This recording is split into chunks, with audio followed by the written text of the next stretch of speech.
बिहार के पूर्व मुख्यमंत्री डॉक्टर जगन्नाथ मिश्र का बुधवार को राजकीय सम्मान के साथ अंतिम संस्कार किया गया, लेकिन इस दौरान सलामी के लिए उठी 22 राइफलों में से एक से भी गोली नहीं चलने से पुलिस की काफी किरकिरी हुई। ये सब मुख्यमंत्री नीतीश कुमार और उप मुख्यमंत्री सुशील मोदी के सामने हुआ।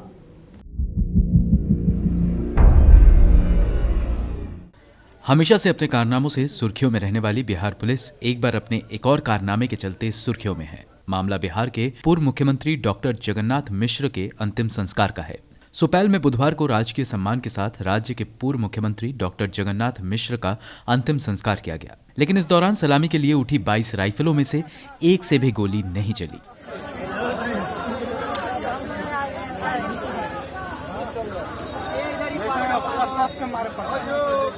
सलामी के लिए उठी 22 राइफलों में से एक से भी गोली नहीं चलने से बिहार पुलिस की काफी किरकिरी हुई। ये सब मुख्यमंत्री नीतीश कुमार और उप मुख्यमंत्री सुशील मोदी के सामने हुआ। ब्यूरो रिपोर्ट, गो न्यूज।